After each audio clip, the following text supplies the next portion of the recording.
Hola, ¿cómo estás? Well, hello there.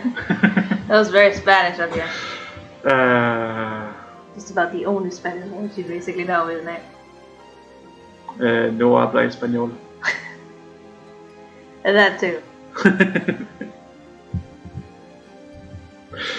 That wasn't even grammatically correct, No. by the way. I know. You basically said he, she, or it does not speak Spanish. You didn't say I, because you said habla instead of hablo. Mm. But yes, this goes to show, doesn't it? Yeah. How little Spanish you know.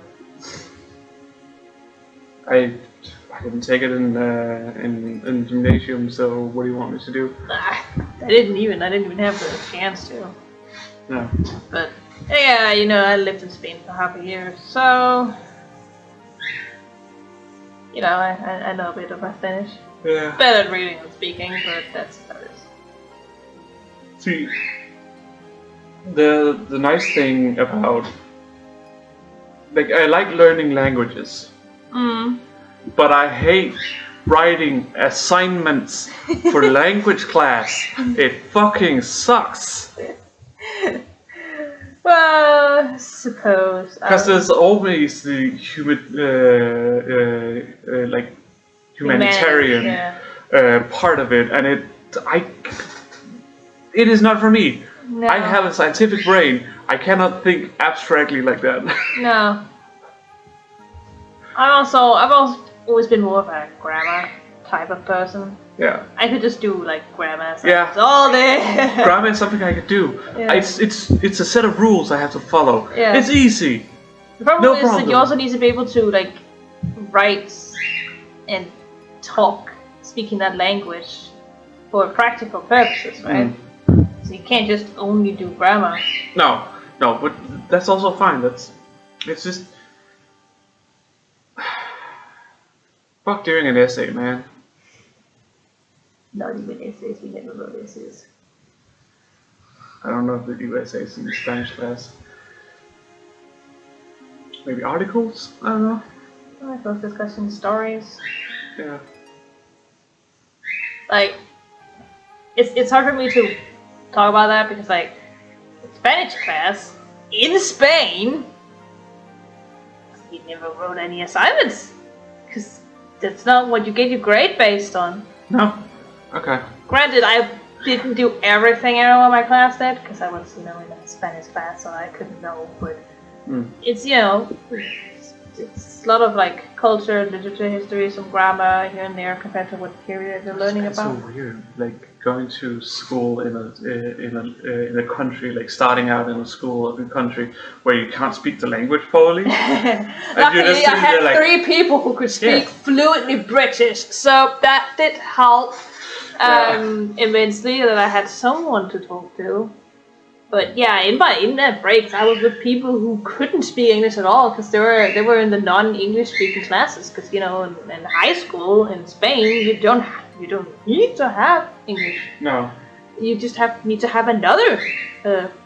I would say second, but it's technically a third language because they learn 2 languages where I lived. Yeah. So a lot of them had like French, Greek, instead. Greek. Okay. Yeah. Greek is mostly if you have the Isn't music Greece or on the other side? Of Italy, yes. Yeah. Yes. So, why Greek? As I was just about to say, got in my fucking way. It's mostly to do if you have the music or creatives suffix. Okay. Greek is a bit more in there. The Italian wasn't really a thing I heard about. A lot of people have French though. Yeah. Because that's The the second biggest language in Spain outside of their own languages and then English.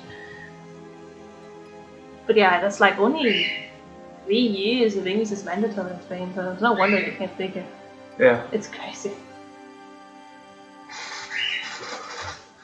They should learn some kind of international language, whether it's... Well, Spanish is already an international language. The problem. I wouldn't say so. I would say either learn English or Mandarin. Yeah, but it's like they're never gonna learn Mandarin. Fuck off, man. No, but it's those are the two biggest ones. Yeah, but Spanish is still pretty big. Spanish is pretty big, yes. It's at the point that it's one of the only. It's basically like the third languages you can get here if you take the economical high school. Yeah. There's Spanish because you know you can have German if that's what you want. Most people can already kind of speak German if they pay attention in class. It's another point entirely. I did. I just forgot it all. Yeah, you haven't used it in 10 years. So you know. That's what happens. Yeah, it was just an approximate. It's like, yeah, sure, we can speak English. It's like, but a lot of Spanish-speaking countries can't speak English, so that's why Spanish is the language to learn if you want to go into economics or trades and stuff like that, right? But it's just in trades, Mandarin is also very important. It is now. It wasn't back then, though. No. But it is now. But it's just such a difficult language to learn because. Sure, you might be able to read the pinyin, you might be able to read some of the characters. The problem is how to correctly put the different intonations and pressures and pitches so that you don't say something completely fucked up or rude. That is the hard part because grammar, like at least sentence structure wise, it's very similar to Western languages where it's similar to English. It's a lot easier to learn than Japanese grammar for that matter when it comes to structures, sentences, but it's more like pronouncing set words, pronouncing set characters correctly that is so hard. They have sounds that you never even thought about existing before. Yeah. So it's like, oh my god. It's like an SH sound. It's not a sh. It's a sh. Because the SH kind of sound is actually an X. Chinese is like, fuck me. It's ridiculous. But such are languages at times, right? Yeah.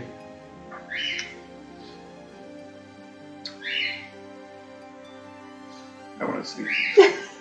You're tired. It's been a long day. It's been a very long day. I've had a very long night instead. Also, a reason why we were a bit late, we had to clean. Yeah.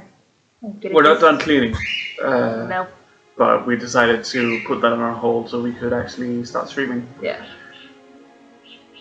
We're only really missing the floor, so. Yeah, we only need to watch the floor, so it's fine.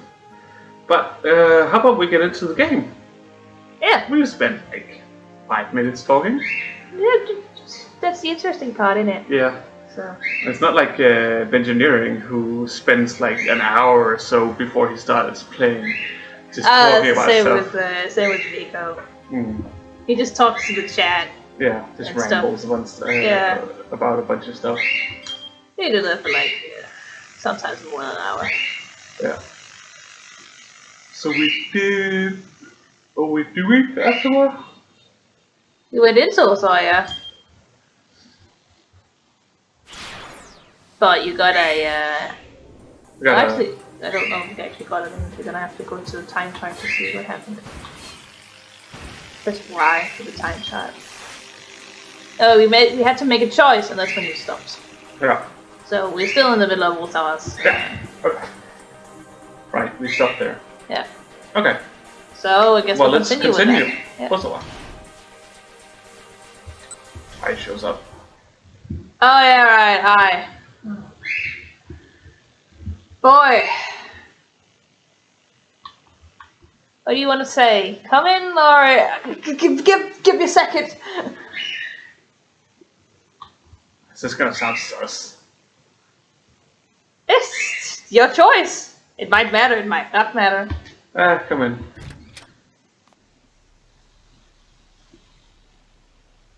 She does not look very happy. I stepped into the study. The room filled with the scent of her perfume. Have you reconsidered the whole America thing? She asked. This again, Osawa thought sullenly to himself. Please, he said. Can we not discuss this right now? If not now, then when? Maybe when your daughters are kidnapped and one of them's out there to deliver the ransom. Yeah, that's, I guess. You know, this isn't a decision to just make on your own. On his latest business trip, a major American pharmaceutical firm had attempted to headhunt him, asking him to join them and be among the top researchers in the world. Damn, dude. I'm just gonna close the door. There's somebody honking. Oh no, there's somebody honking outside. Yeah. Oh, hi, Paul. Come on. Oh, there's like go outside. He's behind the gas control. Ah, of course. She likes being there for some reason. Yeah. She just stares at you. What are you doing that for, Bob? That ball is just happily singing. Yeah. With hard wings. Yeah. He's really happy right now. Consider we just clean the floor and stuff. Yeah. Asking him to join them and be among the top researchers in the world. The money and prestige held no interest for him, and he was reluctant to turn his back on Okushi Pharmaceutical after as many years of service. So, I guess we get some. Yeah, the pharmaceutical company of which Kenji Osawa works.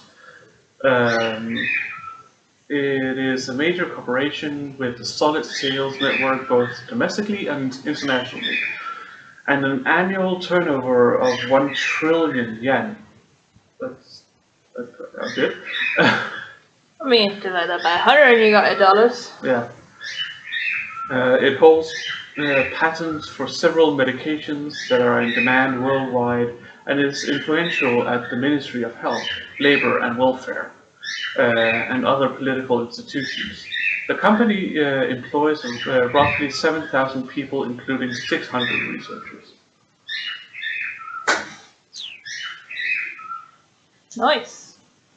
Nonetheless, he was intrigued by the offer. It would mean the chance to conduct his virus research in a much better funded environment. Taking the job would necessitate relocating to the US, however. When he had mentioned the possibility to immigrating to I, she shut the idea down on the spot. Her opposition was understandable.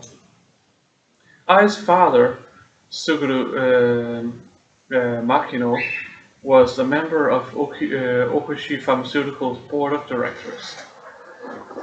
No way was he going to let Osawa jump ship to another company. Darling? She looks angry. Yeah, she just perpetually always looks so done with Osawa's ship. Yeah. Even though Osawa hasn't done anything. Please. I drew in closer to him.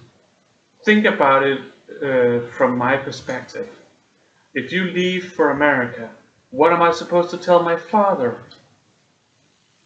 He'd gotten so used to it. That grating whine of hers. Have you considered what might happen to Okushi if you leave, dear? We can discuss that once all this is finished. Osawa kept his voice as level as he could.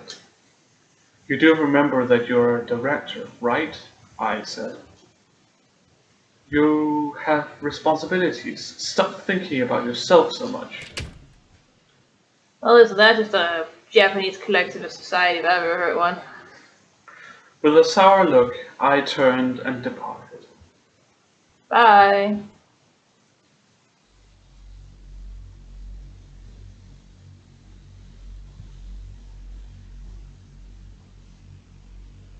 Well, he had known that moving to America would never be a simple matter.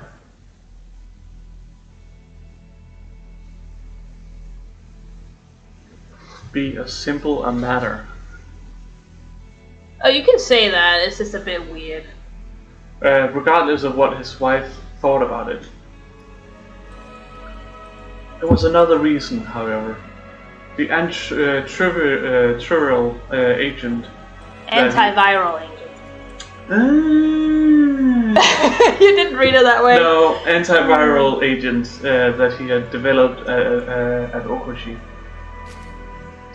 A therapeutic drug used to treat viral infections. Examples include the drugs used against influenza and HIV. These treatments do not eliminate the infection, but rather they simply inhibit the development of the disease. There are still many issues with such drugs, including the risk that treated viruses possess or develop a resistance that make the treatment ineffective. Ineffective, yeah. Cheapest. Words, what are those? Yeah. Academic institutions and pharmaceutical companies worldwide devote tremendous resources to further advancing the field of antiviral medicine. My father's asked me about the smoking trip.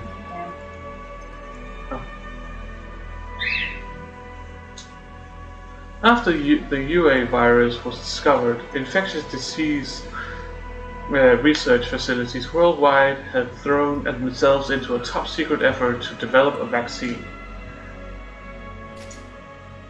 Vaccines function by safely introducing a harmless or attenuated version of a virus or other pathogens into the human body. This triggers the body to produce antibodies against the pathogen, making it difficult for the dangerous version to take hold. Yeah, the attenuated version is often conjugated like a conjugated virus part. Yeah.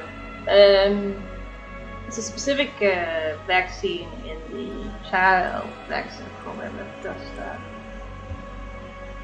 I think it's the MFR. Mm. I don't know what that's called in English. I don't know what the F is. No. It might be MMR. I'm not entirely sure exactly what it's called. But that one's like conjugated virus. So there's like a S protein plopped on top. Yeah. Of, I think that is. It's often what you give to children because they don't really react that well to other vaccines.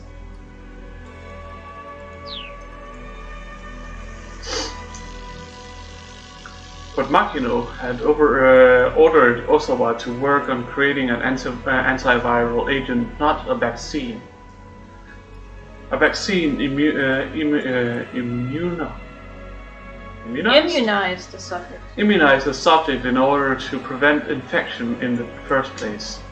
Conversely, an antiviral agent could be used to treat patients already infected. Basically, it's a better way to make money. Yeah. It was a so-called wonder drug for combating the virus itself. Creating such a drug was far easier said than done.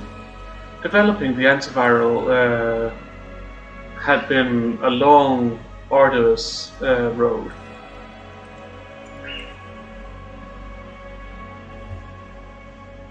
The good old glass bottles, we have to break them.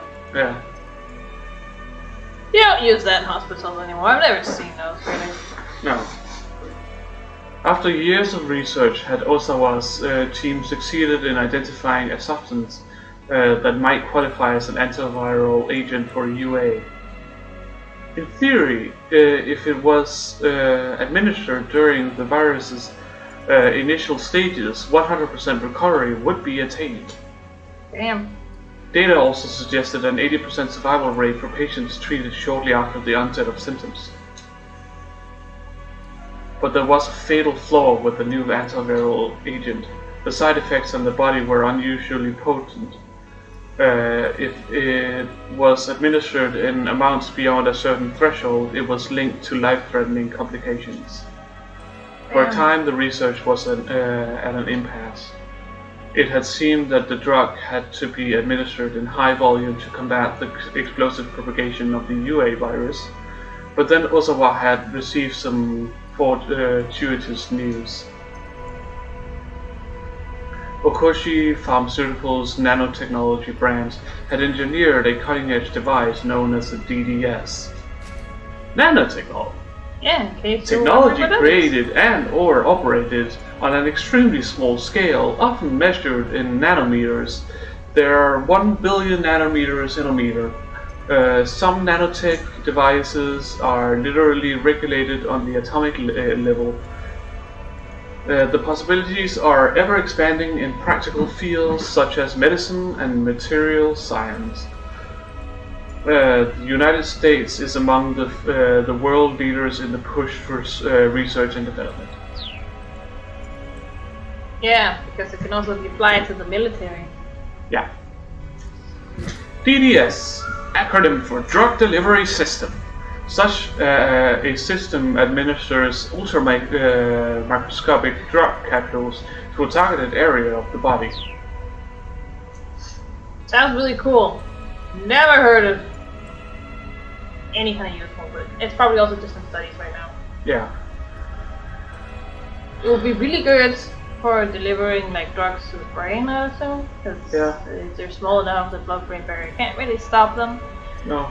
So that's why often when you make drugs where that has to have an effect on the brain, you put them in like small mind centers that have a chance of getting it through. Yeah. Osawa had jumped on it immediately by administering his antiviral agent with the nanotech DDS. He was able to use smaller amounts of the drug to quash the UA virus with precision. DDS again. Because the DDS can be used to deliver a drug with pinpoint precision and only where it is needed, it can greatly reduce the side effects of even very potent drugs.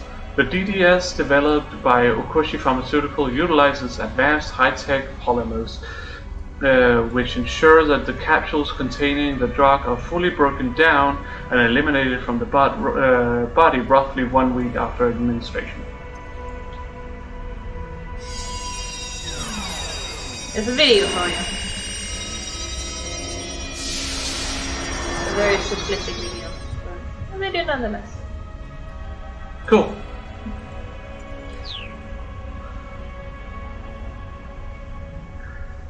The procedure was a huge success.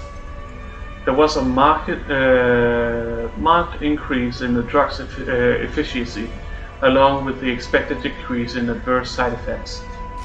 Adverse side effects? Yeah. A pharmaceutical is said to have a positive effect if its use brings about the desired result when treating a medical condition. But many drugs create unwanted or unforeseen adverse effects as well. Given the extreme complexity of most drugs' interactions with the human body, nearly any medicine can have both positive and negative effects. Yeah. That's also how you divide like pharmacology. You divide it into dynamics and kinetics, where one is how the body reacts to the drug, but the other one is how the drug reacts to the body. Okay. Very important to be able to distinguish those two.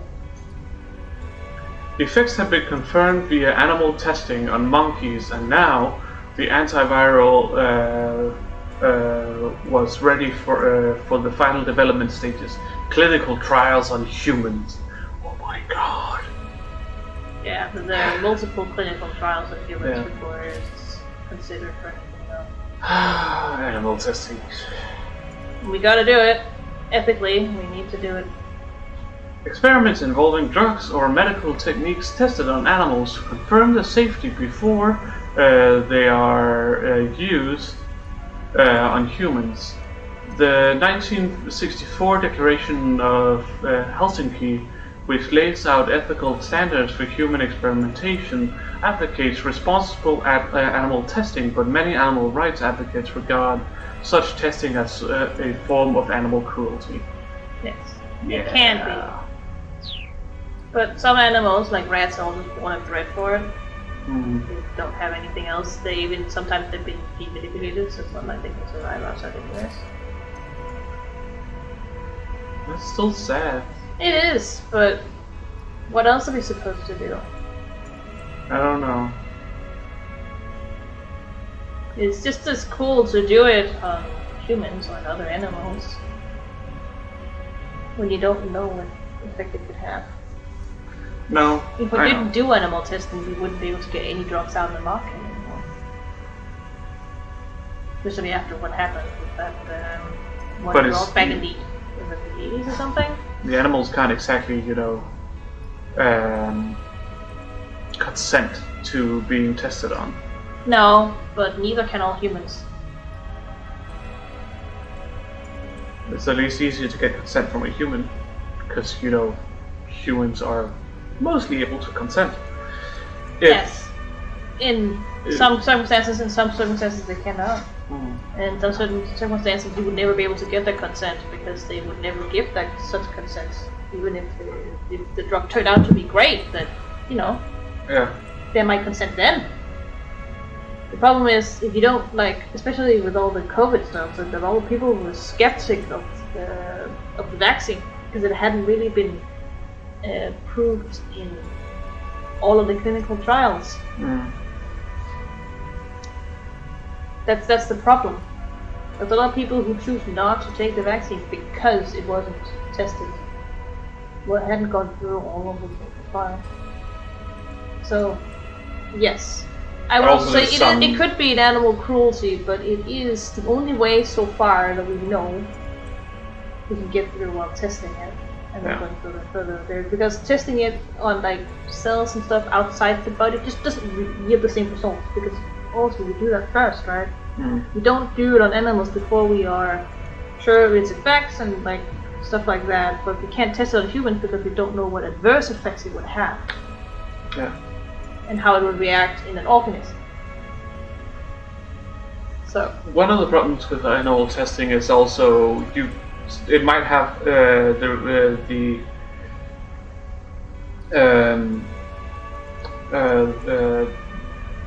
effect that you're looking for on the animal you're testing on, but it might be different in a human. Yeah, and that's also why they tested this on donkeys, because monkeys are very close to us.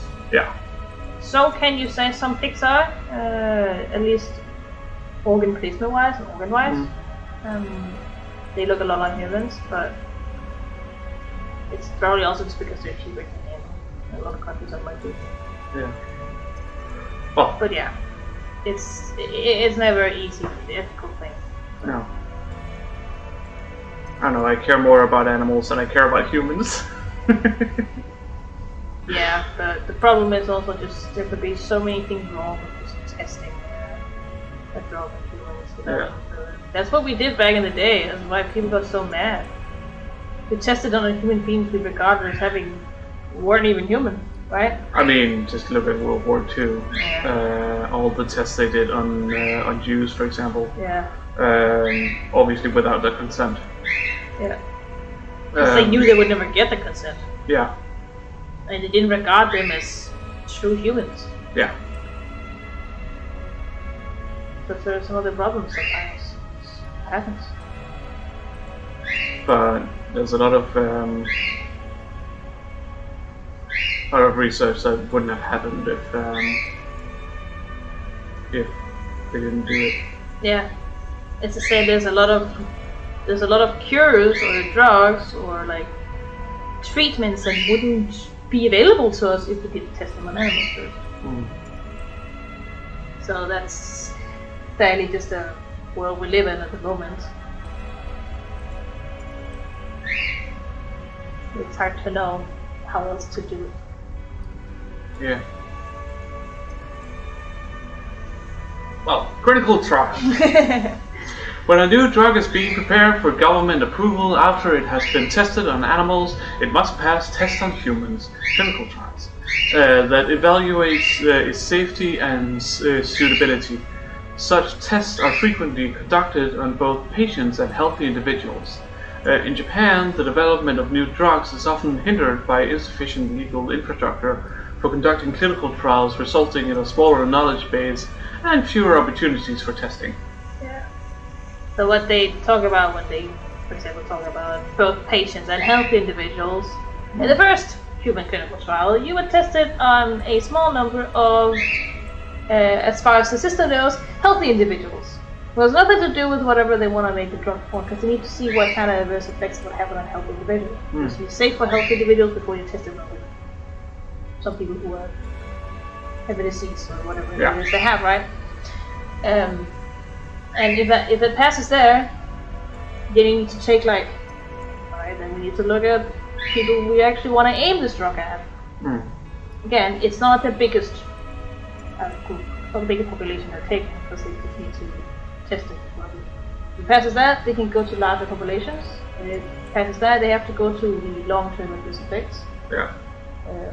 Which is also obviously both with patients and with healthy because they need to have a control over it. So there's a lot of clinical trials that have to go through even on humans. Yeah. Oh.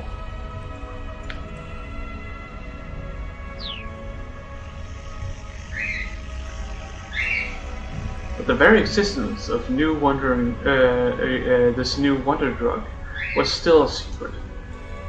No doubt, Okoshi's leadership would be reluctant to see Osawa, the drug's lead researcher, transferred to another company. Still, it wasn't completely outside of the realm of possibility.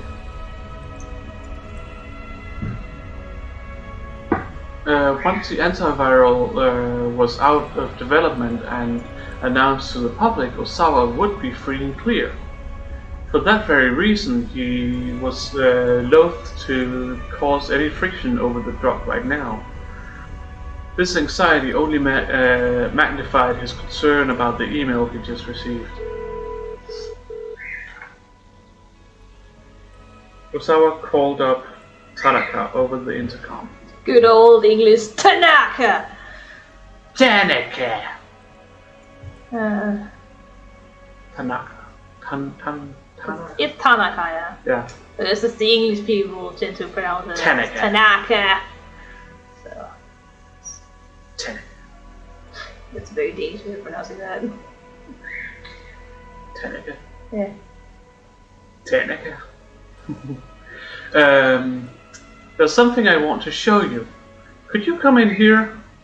He needed a second opinion, and Tanaka would be relied upon.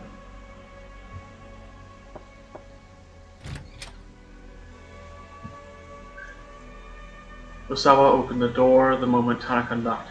He looked around before ushering his vice director inside. What's this about, sir? This. Osawa showed him one of the images. Tanaka's face went pale.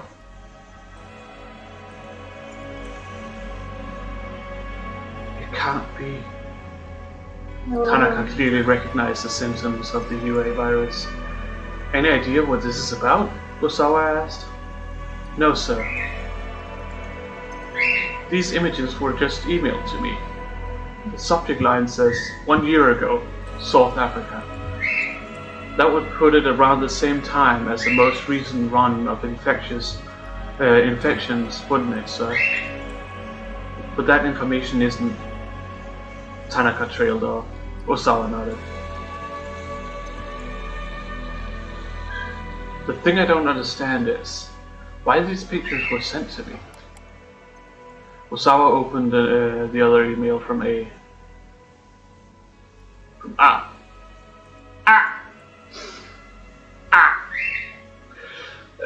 The second.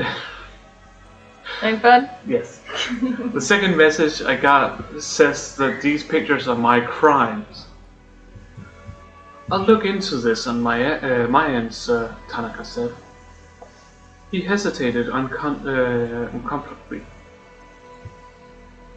Sir, just to make sure, are you asking about what I think you're asking about, Osawa said? Tanaka gave a slight nod. Understood, Osawa said. Don't worry, I won't trouble you. I appreciate that, sir. Visibly relieved, Tanaka left his study. What? What did you want to ask about? What? I guess you'll never know. Maybe we'll know later. Probably. Osawa brought up a folder marked UA virus on his screen. Within the folder were enlarged images of the virus itself. He double-clicked on the images. It blew up on the monitor to reveal the pathogen in intricate detail.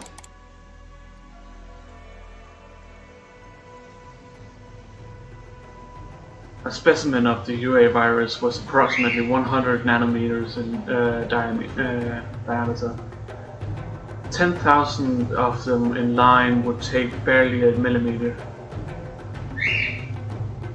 But a single tiny virion, upon entering the human body, could become 2,000 in an hour. That speed of multiplication was nothing short of astonishing. Even the Ebola virus had a typical incubation period of 7 days or so before infectees developed symptoms. The Ebola virus. A virus of the family Filoviridae that causes Ebola hemorrhagic fever. Currently, 5 characterized species are known: Thai forest, Sudan, Reston, Sare, and Bundibugyo. Yeah, Bundibugyo. Ebola is widely known for its high mortality rate, 53% for the Sudan form, 88% for the Sare. But the Reston variety discovered in monkeys that had been brought into the US has displayed no pathogenicity in humans. For influenza, it was 1 or 2, but the onset of UA virus happened in a mere 12 hours. Osawa viewed an image slideshow of the virus's propagation mechanism. It was a fascinating sight no matter how many times he looked at it. Viruses existed to multiply, nothing more. They had no motors, no driving logic, nothing but simple multiplication. Is it not even alive? Nope. It's the program. To Osawa, that fact held a certain air of mystery.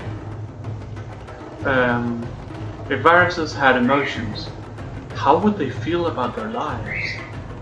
He had thrown himself into virus research in search of answers to questions like that, answers that no man could truly know. His development of the antiviral agent had really been nothing more than another job responsibility. He felt no particular sense of duty to protect people from a killer virus. He was just happy for the chance to play around with UA day after day. Another email arrived in his e-box. The sender. The subject line. 1 year ago, South Africa. Again. Osawa read the message. Do not look away. These are your crimes. So I was like, I don't understand. This time there were 4 images attached. Osawa proceeded to open each of them in turn. The first shocked Osawa so much that he felt like he'd been punched in the head. One of the UA patients from earlier images was being injected with something. No, Osawa muttered to himself. It can't be. The second image showed one of the infected hunched over in pain, vomiting up blood. The symptoms had already manifested, but Osawa thought he could see that some degree of life had come back into the patient's eyes. He rushed to open the third image. It showed a morgue, piled high with corpses. The rictus of anguish on the dead faces made them look no longer human. Various fluids seeped from the eyes and nostrils. The lymph nodes were grotesquely swollen. In case you don't know what a lymph node is. You want to take this? I can read it. Lymph nodes are small organs that function as part of the lymphatic system in mammals. When a foreign substance invades the body, the lymph nodes detect it, prompting the production of white blood cells such as lymphocytes or macrophages to consume the invader. A viral infection sometimes causes the lymph nodes to swell up as a result of increased activity. They are completely correct. It is also one of the ways that cancer can spread. They can also spread through the blood, but they also can. A lot of things. If it reaches the lymph nodes, watch out because the lymph nodes has access to the entire system. So it's not great, but yeah, it is also where all your lymphocytes, T lymphocytes reside mostly. Yeah. It's where the B lymphocytes, the ones that make the plasma cells, become plasma cells, so they can make antibodies.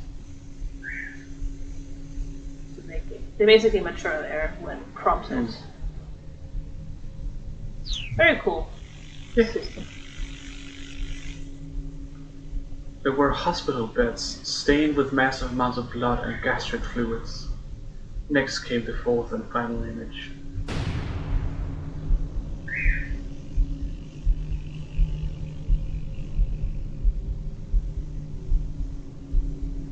More corpses. They had badges affixed to their chest with various labels. 6 hours passed, 12 hours passed, and 18 hours passed. It looked as if someone had been attempting live trials with the antiviral agent. Osawa didn't consider the antiviral agent ready for release, but that was because his team hadn't conducted clinical trials on humans yet. And there was a good reason why such trials hadn't been conducted. There was no way to test the efficacy of the drug without an infected patient. To run a proper clinical trial or clinical test, someone would first need to be infected with the UA virus. Technically speaking, you would first test it on an otherwise healthy patient. Yeah. Yes, you will at some point need that. No matter how effective animal testing had been, if the drug proved ineffective on humans, that person would have a guaranteed death sentence. It was unthinkable to run trials that involved such a deadly risk. And yet, as she looked over the images again and again, Osawa became certain. Without his knowledge, someone, presumably someone from Okushi Pharmaceutical, had conducted human testing with antiviral agent. The time markers on the corpses in the fourth image were surely there to mark the time elapsed since the onset of symptoms. A thorough trial would test the drug's effectiveness in those time frames. Osawa slammed his fist on the desk, enraged. This was nothing short of vile human experimentation in the guise of clinical testing. The people responsible could not be all allowed to get away with this. There was only one person Osawa could trust to keep this under wraps, his boss, Makino. He reached for his phone to call Makino, but he stopped short as soon as he picked up the receiver. He knew he was in no state of mind to have a calm, reasoned conversation right now. Turning to the CD player, he put on Aya Kamiki's latest album.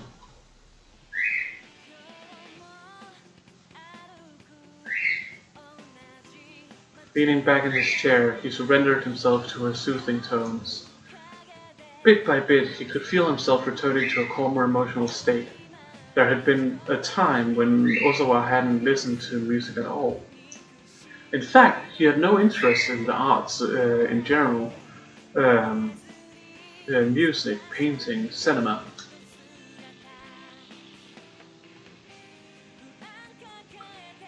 It was only due to a simple coincidence that he had found Aya Kamiki His daughter had asked for a CD as a birthday present, so he swung by the store to pick up one. Since Kamiki's new album had just come out, there was a display for it in the front of the shop. Something about the bright, colorful album packaging had drawn him in. After a time, Osawa could feel himself growing calmer. He took a nice deep breath.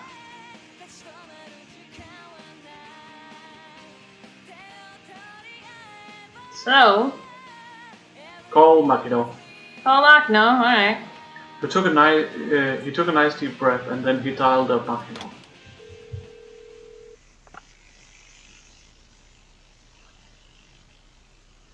Has there been any progress? Makino asked as soon as he picked up. His voice was somber. No, Osawa said. Nothing much yet. A tiny sigh came in from the other end of the line. I see, but what can I do for you? Sir? I'll just get right to the point.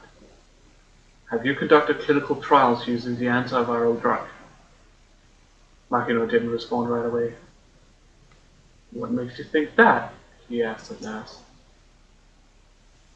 Osawa described the emails he'd received.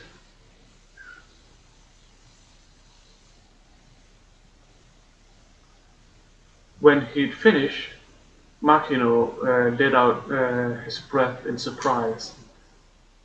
Not over the phone, he said. We'll discuss this in person. I'll head over to your place when I'm down here.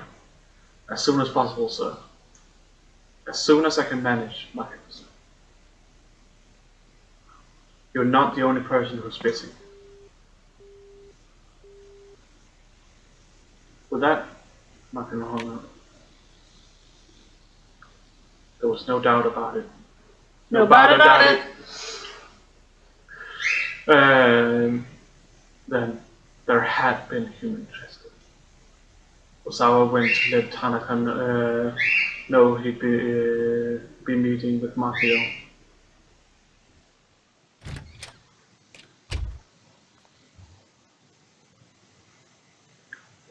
A stolid-looking man stood in the hallway, almost as if he'd been waiting for Osawa to emerge. Pardon me, Osawa. Mr. Osawa, but could you come with me for a moment? The detectives assembled in the living room all wore grave expressions. The room was brimming with tension, and Osawa felt it ramp up even further as he entered. What is it? He asked. Has something happened? The man who had come to find him turned to speak, hesitating at first. Yes, it turns out that your other daughter, Hitomi, has been abducted by an unknown party. Ah, well, fuck. So here we get the actual confirmation that it is his daughter's. Yeah. Kind of knew it from his last name. Yeah, you can kind of guess from his last name. Yeah. But you couldn't be sure. No. Abducted? Osawa's mind whirled. What are you talking about? Maria's the one who's been abducted. No, sir, you don't understand. I'm saying Hitomi has also been abducted in addition to Maria. Don't be ridiculous. The night before, his daughter Maria gets kidnapped, and this morning his daughter Hitomi gets carried off when she goes to deliver the ransom. He'd never heard anything more outrageous in his life. We're sorry, sir.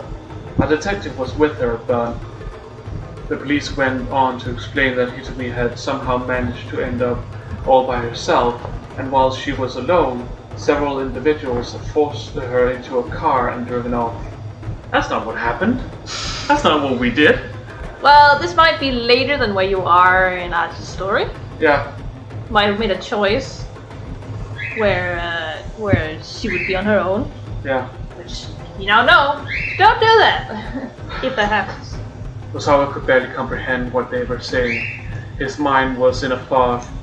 The detective's words seemed to grow quieter and quieter. Osawa's strength drained from his body. His ability to process external stimuli began to drift far, far away. It's not possible. It can't be. Could no one keep them safe? Not me. Not anyone. My girls. They... Yuzumi. Maria. It's not true. This is all just a bad dream. Some kind of sick joke. It's not true. It's not. It's all just a bad dream. It's a lie. It's a twisted joke. Someone made this all up. Just stop it. Stop. Rambling. Slowly the ceiling began to spin. Then Osawa's vision went awash with white. Then, the worst case scenario. Osawa had a complete mental breakdown when he learned that not just one, but both of his daughters were kidnapped. But surely there has to be someone who can keep Hizumi safe. She's been on the run with Achi, but just what are they up to? The key to changing her fate and her father's lives was Achi's decision at 11:05. So yeah, that's after. Yeah. You already knew. Well, how about we take a break? Yeah. It's been almost an hour, so I think it would be a good time to take a break. Before we go into the next new character. Yep. Midorikawa, a personal favorite of mine. So, I accidentally closed down the streaming software, so Whoops. all cool and good. We're back now. Jesus. It's okay. You just have to match those two videos together afterwards. Yeah, it's fine. It's not a problem. No, it's okay. Okay. Well, So now, time for the last new character. Midorikawa. Midorikawa. And one of your favorites? Yeah, it's a personal favorite of mine. Yeah. He's just fun. His story is just fun. It Yeah. has its serious moments, of course, but oh man, I don't even want to spoil anything. Just go ham. Yes.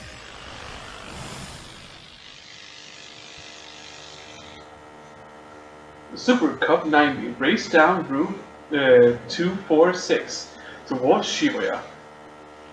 Beautiful. Yeah, I know, right? The speedometer remained at a steady 60 kilometers per hour. Pumping the gas harder was no use. This was as fast as the bike would go. Midorikawa. Midorikawa. Midorikawa. Yeah, it's a bit of a mouthful. Yeah. Shouted as he sped along.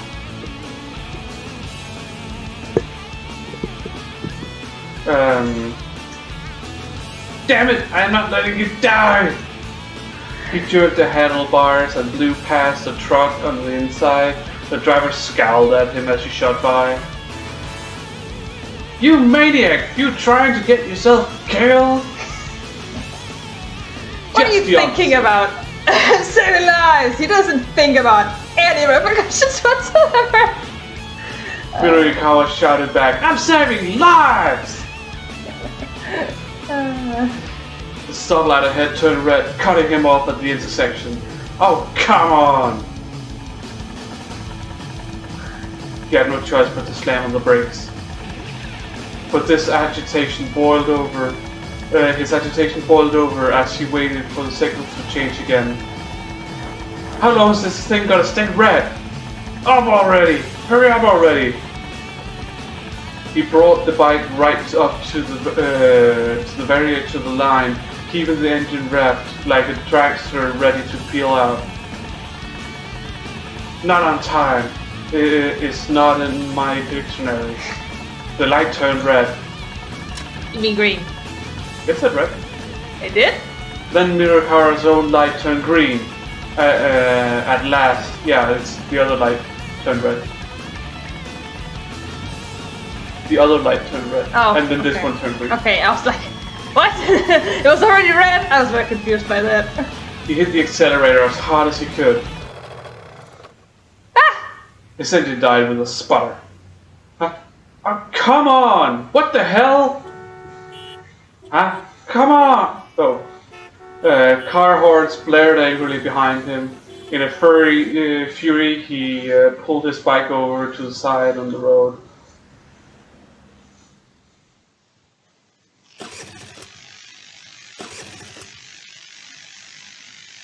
No matter what he did, the engine refused to turn over. Was the problem with the spark plug, or maybe the battery? Whatever it was, he didn't have time to figure it out now. With tears in his eyes, he left the bike, his companion of 10 years, abandoned on the roadside. He was about to break into a run when he saw a taxi dead ahead letting out a passenger. He hurried to hop into the cab. Just head for Shibuya Station. I'll let you know exactly where once we get closer. The taxi driver nodded coolly. Of course, sir. 10 minutes!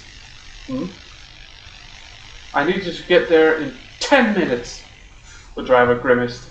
I'm afraid getting there in 10 minutes is a bit... 15 then! Sir, that's still... Look, that's all the time I can afford! Assuming traffic conditions cooperate, sir, then maybe. I can't make any promises. Mirakara looked at the driver's ID photo above the fare meter. His name was Hachiro Kimisuka. I don't know why I want Ka to be Kawa. Kawazuka? Because you have Minorikawa here. Yeah.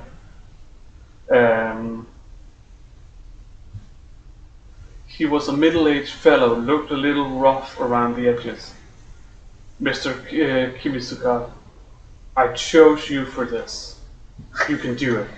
Chose me? Sir, I'm pretty certain we met by chance. Okay, sure, I suppose you could phrase it that way. Anyhow, can we get going? Right, Kimisuka said with a faint sigh.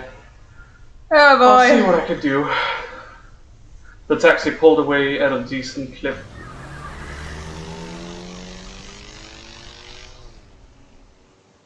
It's a Mercedes. Yeah, a taxi. Yeah. It's often that here too. These days it's actually a lot of different cars. Yeah, but a lot of the time it's still Mercedes. Yeah. It's either that or BMWs. Yeah. That's also because, you know, they need to have them good damn leather seats. Fancy cars. Yeah. Skyscrapers. Not really though. Mercedes, as I say in Danish. Yeah. They can be pretty good. Yeah, but they're not worth the price that you pay for them. I don't know about that. Whenever we've driven Mercedes, it's always been on these. So. Yeah. It's just they're way too expensive compared to what they can do. It is a status symbol. It's nothing more than a status symbol. Midorikawa, this frantic journey had started 20 minutes earlier. He'd been at home working on an interview piece. A phone! Oh my god, a landline! He clucked his tongue in annoyance as the ringing phone broke his train of thought. Why did someone always call right when the words were flowing? If he didn't keep getting interrupted, he probably could wrap this piece up in no time. Be quiet! He pointed at the telephone as he yelled, I'm writing here! But his shouting did nothing to silence the ringing. He didn't have much choice but to pick up. Mirikawa speaking. There was no response. Hello? He hesitated, ready to hang up. Was this a prank call? It's me. It's Toyama. It was Teru Toriyama, the president of Teru Toyama. Teru. Yeah. Teru Toyama. Teru. You have to pronounce the U when it comes first. Teru Toyama. The president of Haven. Haven Publishing. Heaven. No. Haven. Is it not? Or is it Heaven? It's Heaven. I'm pretty sure that's how you spell heaven. I'm pretty sure Haven is with the... Without the E. Yeah. Okay. Or they can also sometimes be swapped. A publishing company that puts out both hard-hitting non-fiction books and tabloid-style scandal writes. Oh my god. What Invisible Journalist, penned by company president Toyama himself, was a candidate for the Japan Non-Fiction Prize. Oh, what do you want? Is this about work? I'm already booked pretty full.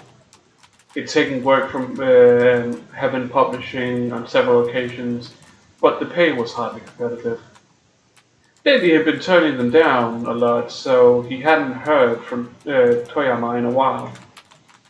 No, this isn't work related. Then what do you want? I'm kind of pressed for time here, working on some copy.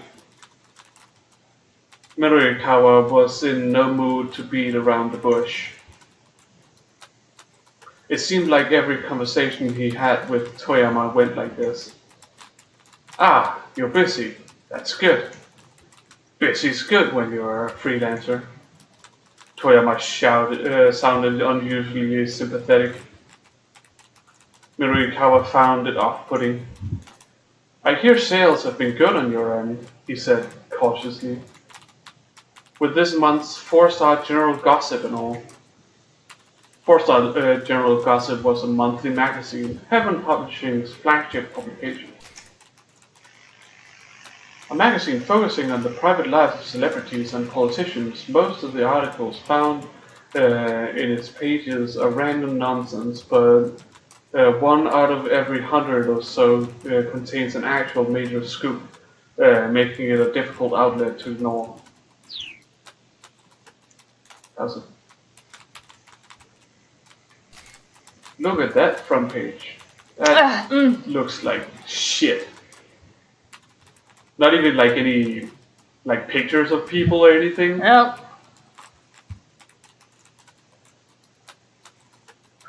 $320. Is that what it says? Yeah. 320元.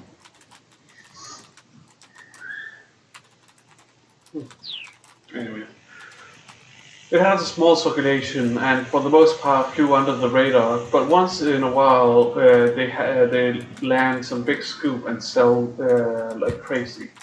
This month's edition had come with a free scratch card, a gimmick that had moved 100,000 copies with ease.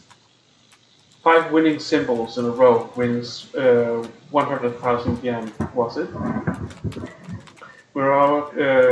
Mirikawa asked. A weak, moist sound came through the receiver. Baffled, Mirikawa listened more closely. It came again. Then again. It kind of sounded like sobbing.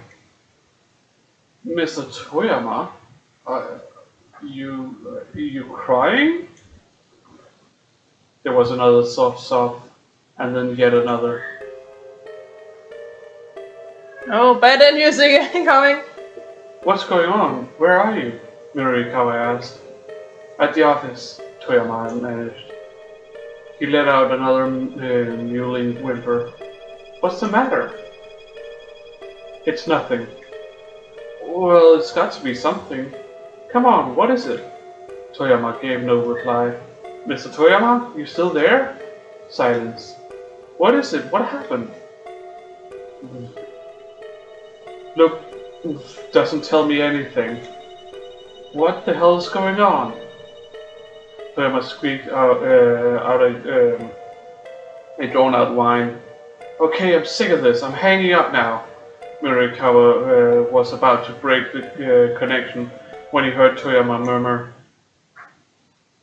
"The only thing I can do now is die." Escalated quickly. The taxi lurched to a sudden stop as the driver slammed on the brakes. Mirikawa pitched forward, his face smacking against the back of the seat in front of him. Kimisuka stuck his head out the window. "Careful, buddy!" he shouted at someone in the street ahead.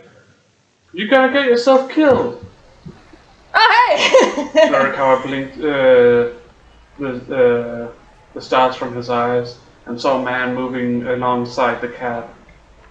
The guy grabbed onto the handle of the back door. "Please, I need you to let me have this cab." "No way," Mirikawa snapped. "Just who did this guy think he was? A police officer? A detective?" Yeah, detective no less. That's fairly high rank. I'm begging you here. Look, I'm in a hurry, pal. Get your own cab. I know how ridiculous this must sound, but please, this is really, really urgent. Urgent? Yes, it's a matter of life or death. Please. The guy did look pretty desperate. "Look, I'm sorry, but I'm dealing with something urgent here too. But let me ride with you. I'll pay for the whole fare. My entire future's on the line here." The guy sure was persistent. Maybe he was telling the truth. When Mirikawa had problems of his own. "Sorry, buddy. It's life or death on my end too. I gotta look after me and mine." "Right. So sorry to trouble you." Finally the guy gave up and shuffled away. Guess it couldn't have been that much of a life-ending crisis after all. Mirikawa checked his wristwatch. "Damn it! That just cost us 5 minutes. I'll try to make it up, sir," the driver called back. The taxi lurched into motion, the engine quickly revving up to speed. Boy. Once inside the building, he avoided the elevator in favor of rushing up the stairs. Heaven Publishing rented out the 3rd and 4th floors. In all likelihood, Toyama would be at the editing department of 4-star General Gossip on the 4th floor. When he got there, however, the door was locked. "Mr. Toyama! Hey, Mr. Toyama!" he shouted and banged, but there was no reply. Something was seriously wrong. Mirikawa took a deep breath and then kicked the door in. Whoa! The sight as he stepped into the office filled him with horror. Did he hang himself? Yeah. Too late. Mirikawa clutched the side of his head. "I'm too late." Bed or what? Oh no, if only I'd gotten here a little sooner. There you go. Bed in. Just 5 minutes!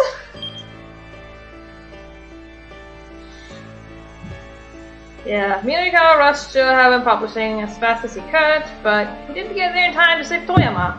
And sad to say, it was really all Kana's fault. I just kinda want a taxi so badly. Check his 11:10 timestamp and the situation might become clearer. So, now we gotta figure out who we're gonna play next. Yeah. We have no idea how to fix Tama's situation. No, because they didn't tell us which character it would be. No. Yeah.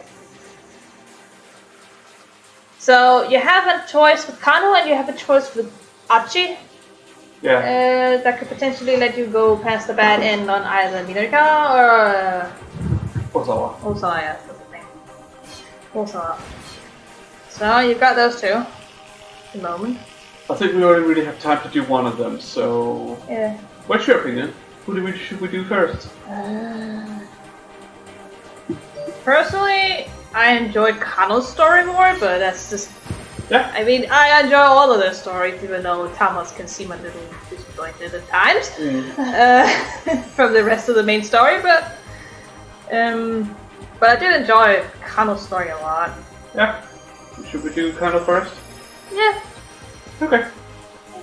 Go ahead and see how far we can get. As he wandered through the back alleys, Kano gritted his teeth. Going after the guy on the bike had been a bad judgment call. By the time he got back up onto the pedestrian overpass, the man who had thrown the attaché case was almost out of sight. Kano prided himself on being fleet of foot, but he knew he would never catch the guy before he disappeared. He'd followed the culprit as far as the alleys, but there he lost him completely. All he could do now was hope one of his colleagues caught the man on the motorcycle. Kusa's voice crackled through the earpiece. Mobile Command Center calling all units. The suspect on the motorcycle has handed off the case to an accomplice in Miyashita Park, another foreigner. For real? Kano muttered. One thing immediately struck him as strange. Why hand the case off to someone else at all? Why not just escape on the bike? The man with the motorcycle dumped the bike and fled on foot. We retrieved the bike and run the plate, and we've determined it was a stolen vehicle. Stolen vehicle? The advanced police communication system is carefully maintained by using the digital wireless systems in their patrol cars. Officers are able to directly access the station's computer network, allowing them to quickly check to see if an individual is on the wanted list or if a vehicle is stolen. We still don't have enough details to possibly ID the suspect. The suspect, now carrying the attaché case, is heading through Dogenzaka. Yeah.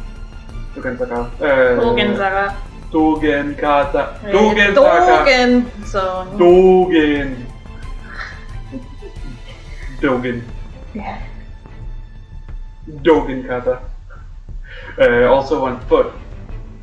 We've got him onto umbrella, is that what you're saying? What? Dogen umbrella? Dogen? Dogen umbrella? Oh. Because he's a kata. It's an umbrella. Not with a Z though, but yeah.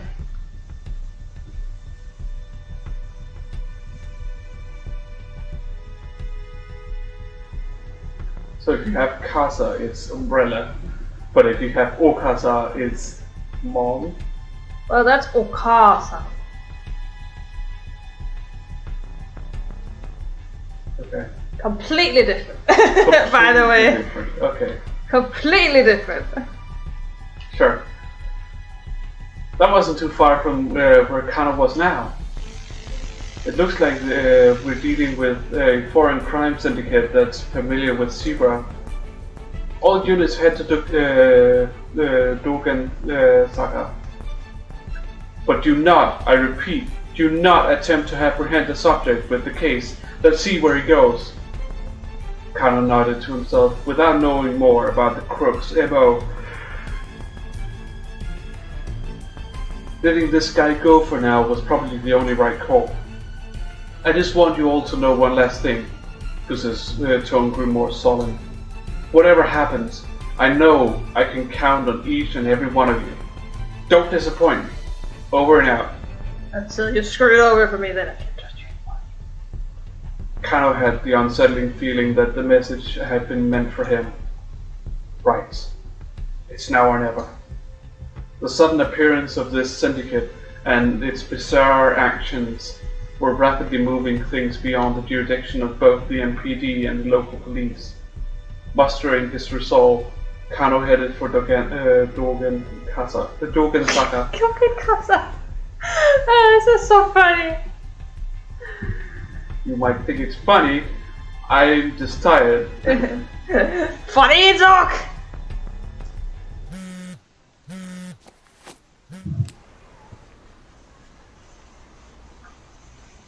kind of pulled his cell phone out of his pocket. It was Rumi calling. She knew full well she wasn't supposed to take private. He wasn't supposed to take private calls while he was working a case. Maybe it was an emergency.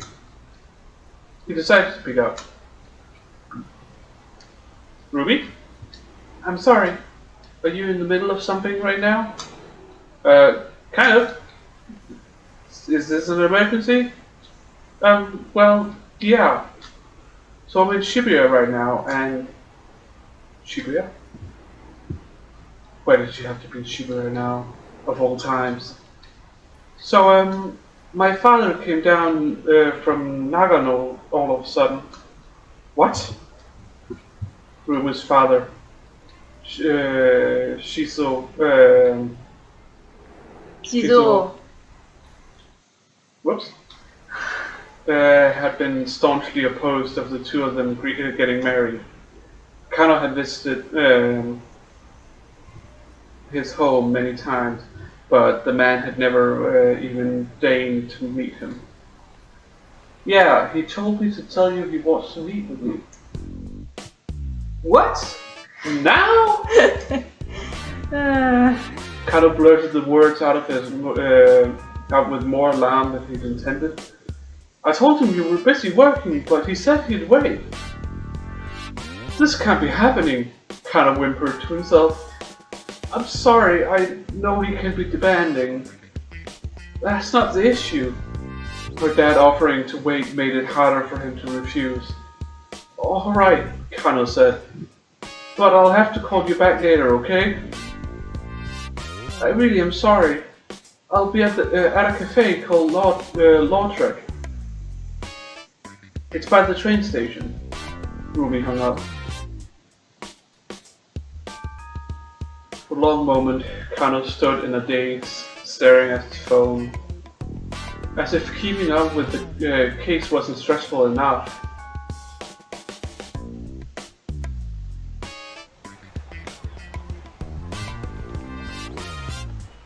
At last he stumbled into motion, but even as he scoured Dogen Saga for any signs of the criminal, his mind remained fixed on the meeting with Rumi's dad.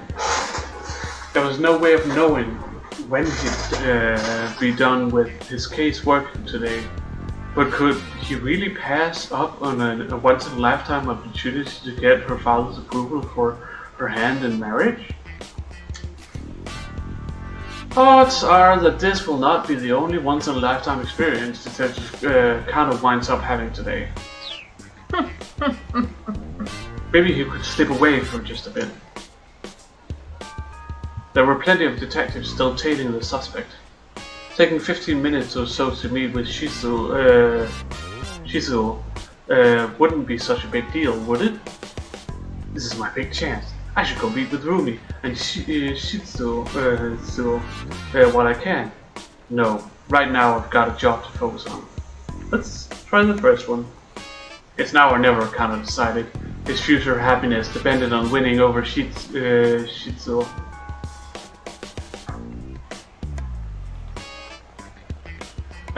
He might not have the opportunity later if the kidnapping case wound up going south. He'd just have to make sure he didn't linger too long. He was trying to decide the best way to save as much time as possible when he caught sight of a taxi passing by. Ah, bitch! You made the wrong choice.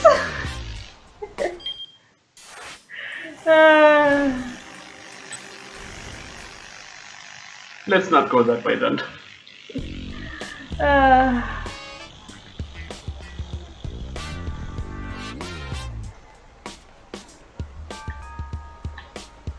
My headset ran out of power.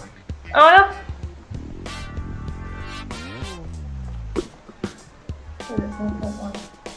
This one. Oh, that's my controller. Yeah. Can't help you. There are no more USB. You can take one of them out. The one closest to the red auxiliary cable.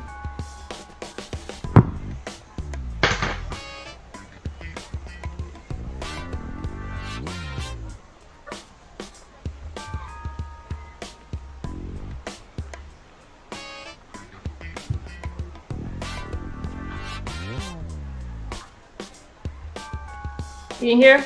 Yeah. Noise. That's a question if he wants to charge.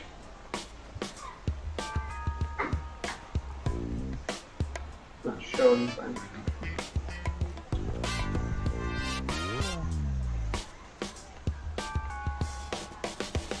Hey, Michael. There's a kitty who wants our attention. Yeah. What was I trying to say? No, right now I've got a job to focus on. Kano shook his head to clear out the foolish importance. What the hell had he been thinking? A girl's life was on the line. Marrying Ruby was more important to him than anything, but now wasn't the time. Besides, now that he thought about it, running out on a critical investigation to meet with an old man probably wasn't going to score him any points. Ruby's dad didn't strike him as someone who would approve of shirking one's responsibilities. Kano would just have to wrap up the kidnapping case a little ahead of schedule. Then he could have a proper sit-down with Shizu. As he considered his plan, he caught sight of the man with the attaché case walking by. Well, he looked like a foreigner too. Further up along Dogensaka, in the direction the perp was heading, was where Yamate Dori joined Route 246. Maybe the guy was planning to meet up with a gateway car. No, wait, hold on. Okay, it's not charging. Oh no! Interesting.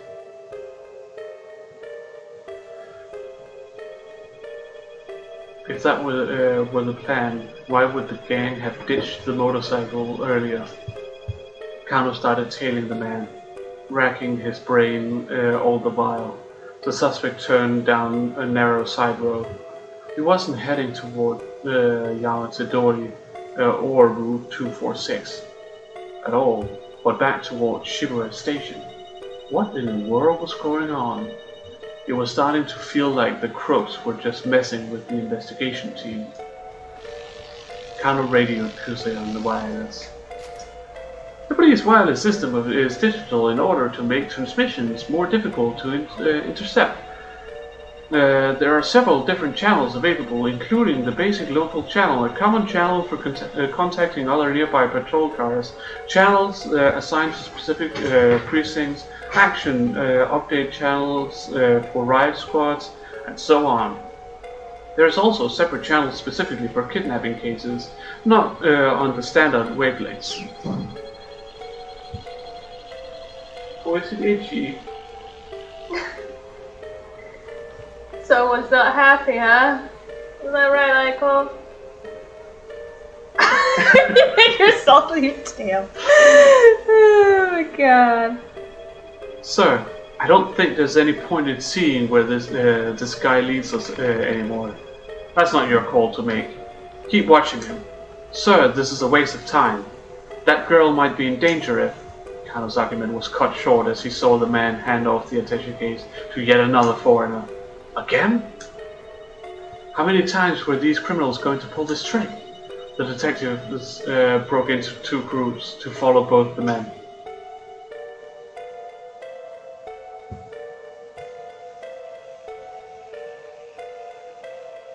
Kano followed the man with the attaché case, who eventually led him back to the area around Shibuya Station. Rumi and Shizu should be waiting at a nearby cafe right now. Kano tried to remember the name. That's right, it was called Lautrec.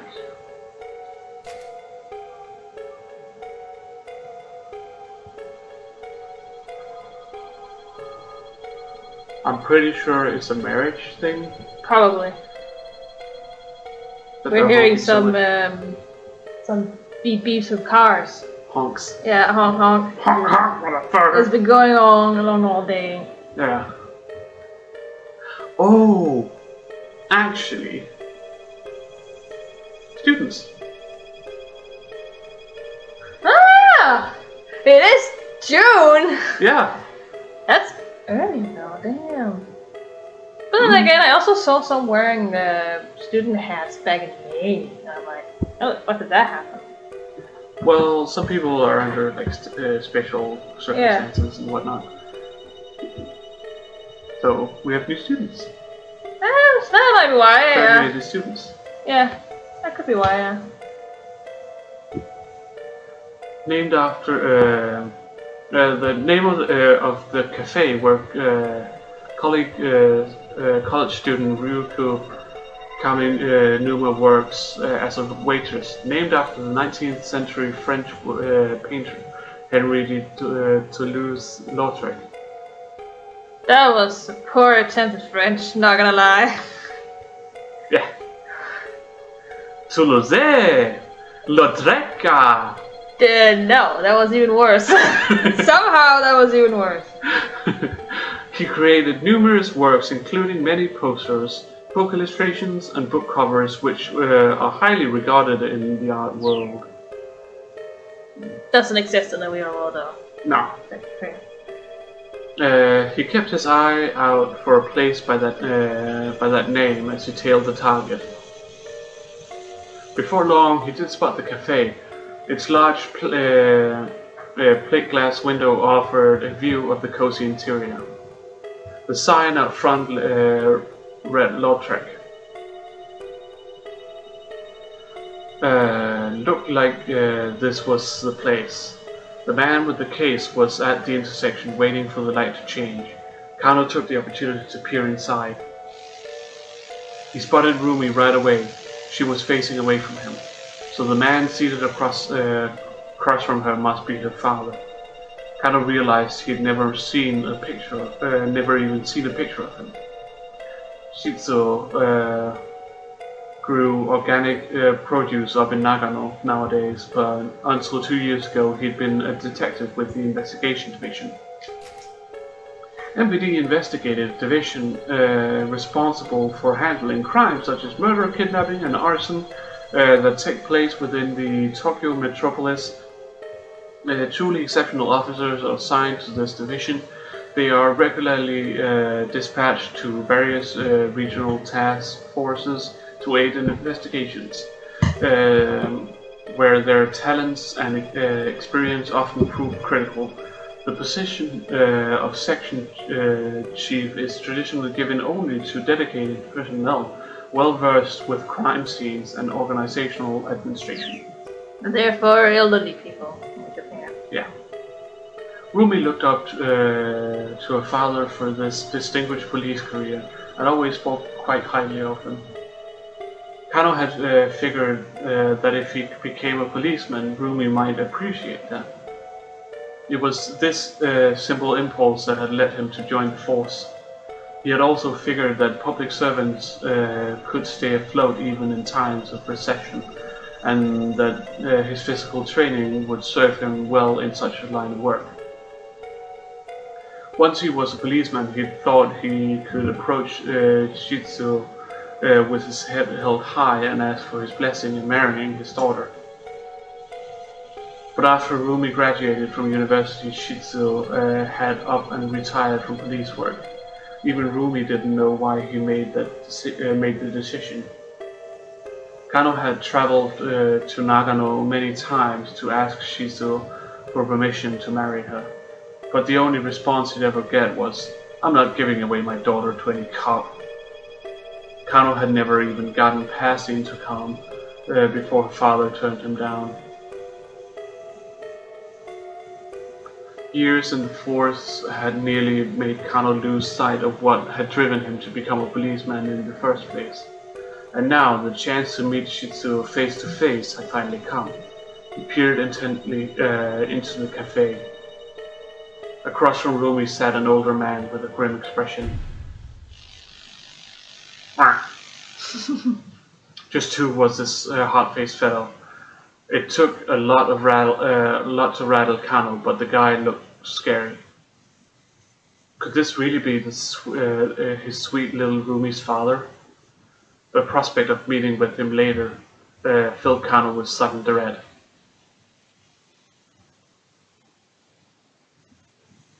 The man went into the JR Shibuya station and stood before the ticket machine. It looked like he was planning on boarding the train. A scene from a popular movie about kidnapping sprang into Kano's mind, where the crook had made off with the ransom money after it was tossed out of the window of a train. Why does this guy manage to get outside the dragnet and pull a stunt like that?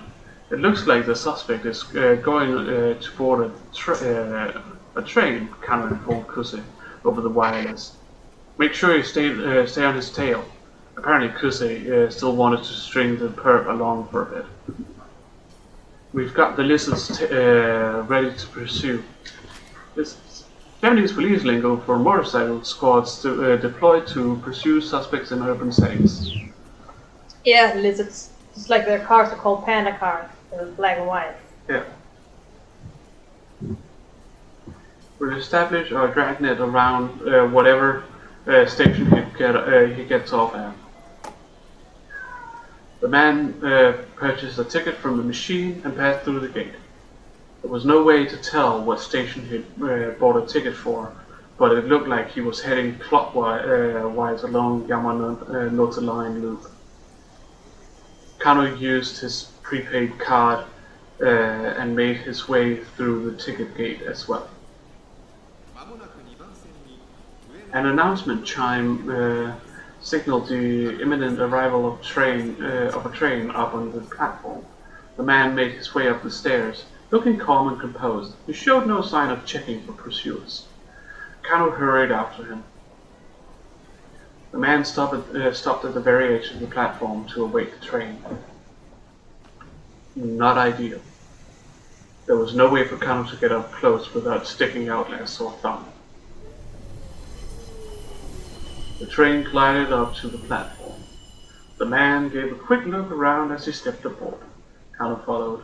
Trains on the Yamanote line didn't stop for long, and soon they were on their way.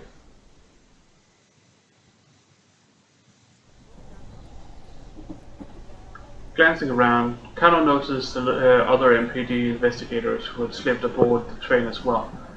The suspect stood behind the driver's compartment, staring contemplatively at the scenery outside. The man's composure only served to rattle Kano more. A man in a gaudy necktie walked past Kano, talking on his cell phone. "Yes, everything's going fine on this end," he said. "There's no need to worry." In his other hand, he carried the same sort of attaché case as the man they were tailing.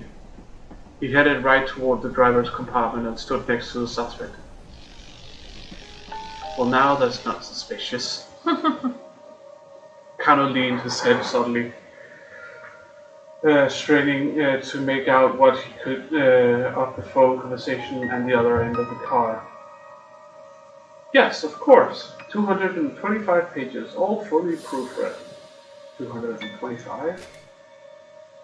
Article 225 of the Penal Code of Japan details kidnapping for profit and kidnapping for ransom. Accordingly, 225 is police shorthand for kidnapping. That was police jargon for kidnapping. In case you didn't read the tips! Was this guy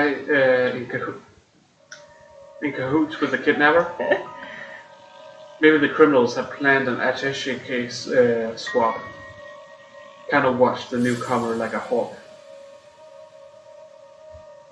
But rather than making contact with the suspect, the man turned around and strolled back the way he had come.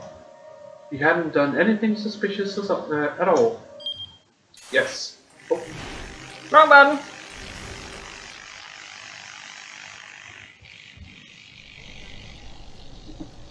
You're pressing too many buttons. Yeah.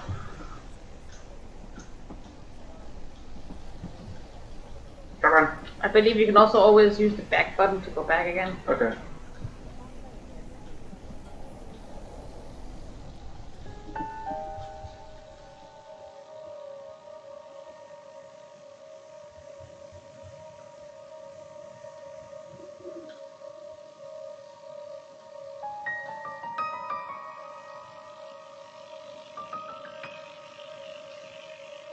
He hadn't done anything suspicious at all. Yes, right, right. Uh-huh, uh-huh, uh-huh. Understood. Kano stole a glimpse of the man's face as he passed. He stopped and looked at Kano, seemingly aware that he was being watched. Kano decided to stare him down. Look away, Stare him down! Yes. Kano decided to stare him down. Ah, my apologies, the man said. He shut his phone with a click. Oh, he thought that he was annoyed by the fact that he was talking on the phone. Yeah. I know it's rather rude to talk on one's cell phone when you're on a train. That's just common decency. The man affected a smile, then headed back to the car from which he'd come. It's very rude in Japan to talk on the phone on a train. Jeez. Guess I overreacted. Beautiful! Guess who? You gotta stop staring at everyone. An oddly dressed passenger murmured into Kano's ear. Blend into your surroundings more. Sasayama? Where did you get here? Oh, so you're not blending in at all, dude. His partner had somehow found time to change his disguise.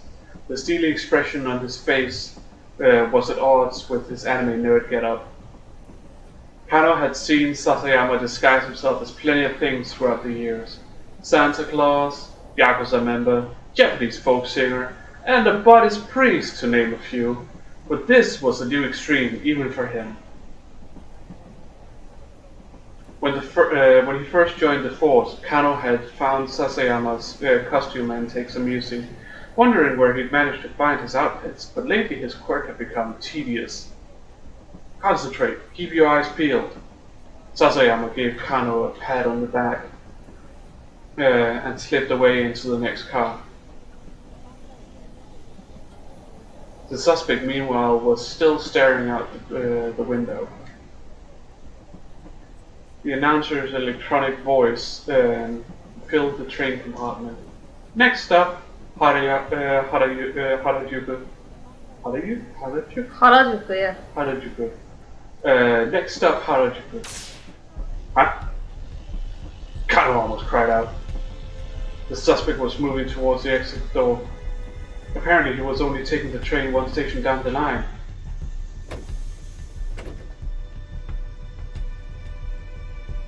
The train pulled into Harajuku station and the man got off.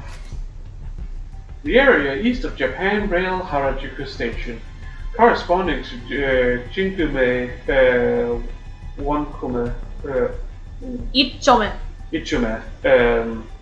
in Shibuya, once a bustling shukuba or post station where travelers could rest while journeying across the country. In modern times, it bustles instead with high schoolers after school displaying flashy youth fashion, clothing and accessory stores and fast food restaurants line the streets. Many cutting-edge trends in Japanese youth culture get their start here. Yeah. The detectives followed him. The detectives following him disembarked accordingly. The suspect walked along the platform and took a seat on an empty bench. Was he checking to see if he had a tail? Sticking around on the platform at a station where you just got off was pretty unusual behavior. Not wanting to arouse the man's suspicion, the investigators from the NPD made their way down the stairs and inconspicuously as they could. Kano, however, had a sudden inspiration and went to speak to one of the station's attendants. Sorry to bother you, but I think I left something on the train just now. He tried to keep an eye on the man on the bench as he fed his story to the attendant. The suspect sat silently on the bench, attaché case clutched securely in his arms. He didn't really look like he was checking for a tail. Was he waiting here for someone else then?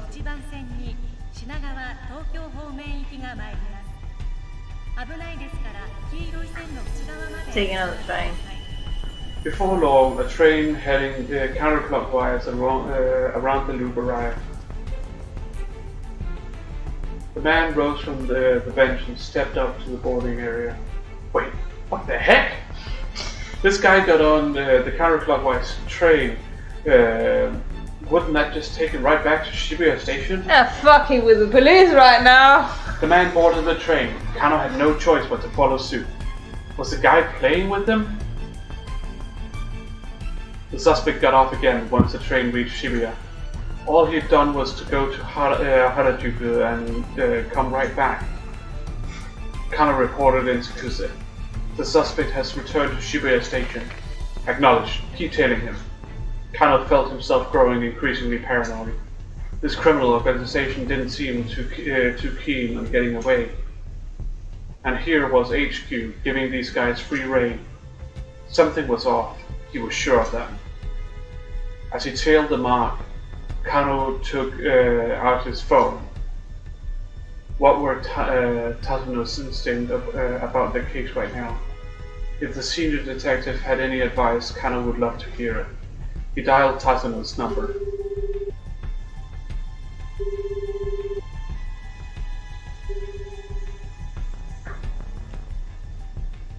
The line rang a few times, but nobody picked up. Probably he was too busy seeing Hizumi's safety.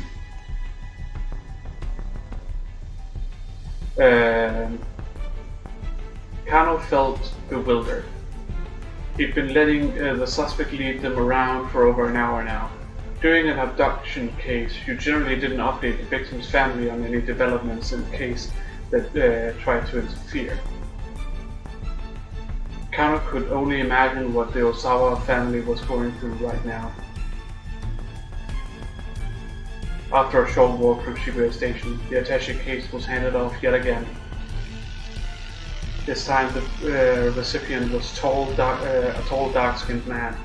Again, the Shibuya-based task force split into two groups in order to tail both suspects.